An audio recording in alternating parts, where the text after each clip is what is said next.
ہمارے رب العالمین سورہ مائدہ میں آیت نمبر 35 میں فرماتے ہیں، یا ایہا الذین آمنوا اتقوا اللہ وابتغوا الیہ الوسیلۃ وجاہدوا فی سبیل اللہ لعلکم تفلحون۔ مسلمانوں، اللہ سے ڈرتے رہو اور اس کا قرب تلاش کرو اور اس کی راہ میں جہاد کرو تاکہ تمہارا بھلا ہو۔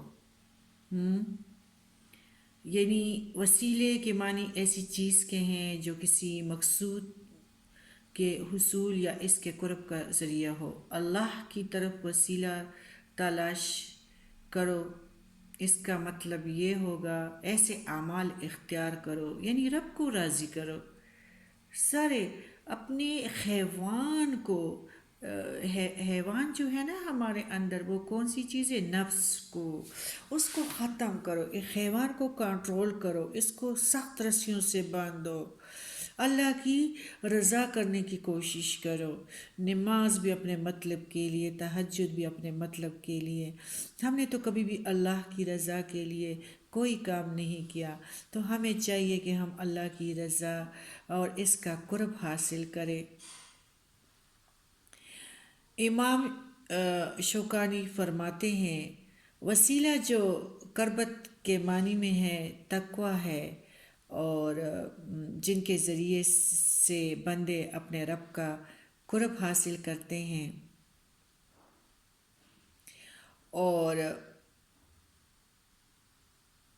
اور اصل میں نیکیاں جو ہے اور یہ حرام کام اور نئے نئے ایجادات بدعات کو زندگی سے نکالنے، اور اللہ پیارے نبی کا کلام آخری کلام اور اللہ تعالیٰ کا کلام بس آخری کلام اپنی زندگیوں میں اندر لے آئیں، تو اس سے جو ہے قرب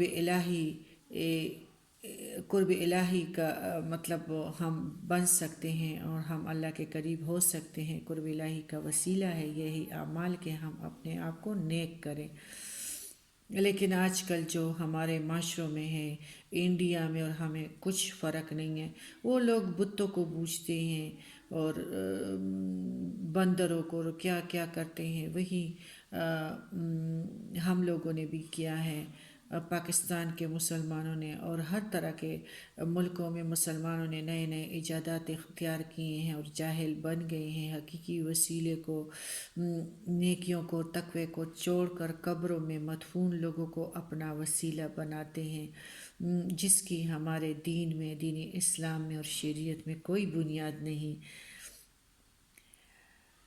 حدیث میں مقام محمود کو وسیلہ کہا گیا ہے جو آخرت میں نبی کریم صلی اللہ علیہ وسلم کو عطا کیا جائے گا۔ اس لیے ہمارے پیارے نبی کریم صلی اللہ علیہ وآلہ وسلم نے فرمایا، جو اذان کے بعد میرے لیے یہ دعا وسیلہ کرے گا وہ میری شفاعت کا مستحق ہوگا۔ صحیح بخاری حدیث 614 اور صحیح مسلم حدیث 384۔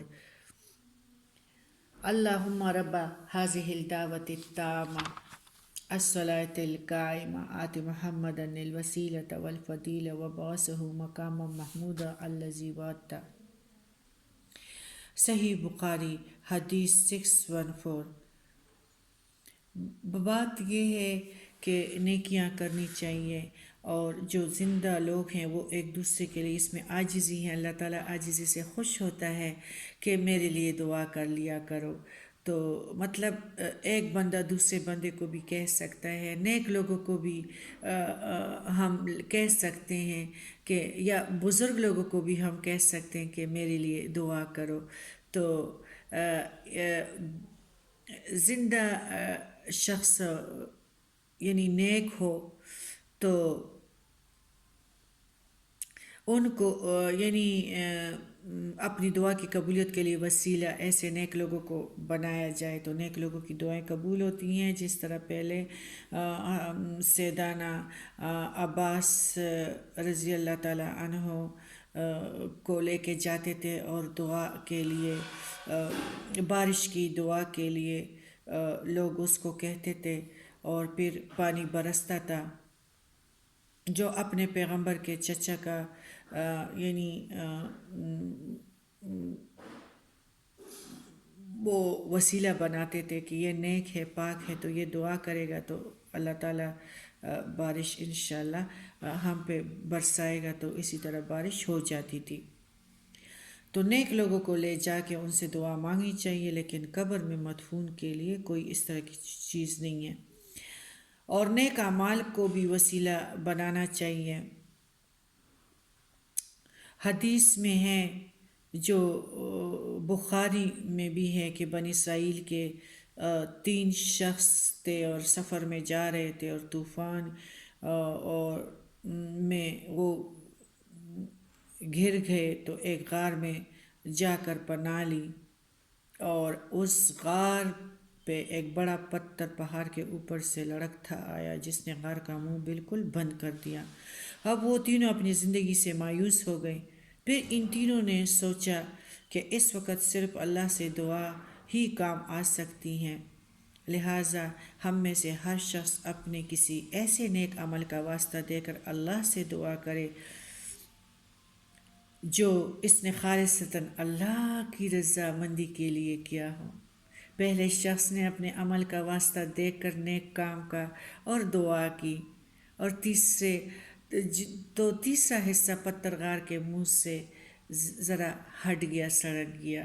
پھر دوسرے نے دعا کی تو پتھر مزید تیسرا حصہ جو ہے وہ ہٹ گیا۔ پھر تیسرے نے اپنے اعمال کی، نیک اعمال کا وسیلے سے دعا کی، تو سارا کا سارا پتھر غار کے منہ سے ہٹ گیا اور وہ باہر نکل آئے۔ بخاری کتاب البیوع۔ تو اس طرح یعنی نیک کام کرنے چاہیے، اور اللہ تعالیٰ کے پیارے پیارے نام بھی ہیں۔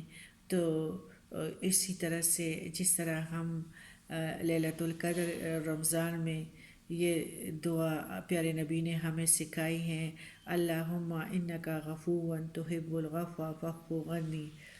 تو یہی طریقے ہیں کہ جس سے ہم وسیلہ پکڑ سکتے ہیں، اور ہمارے غموں کو اللہ تعالیٰ دور کر سکتا ہے۔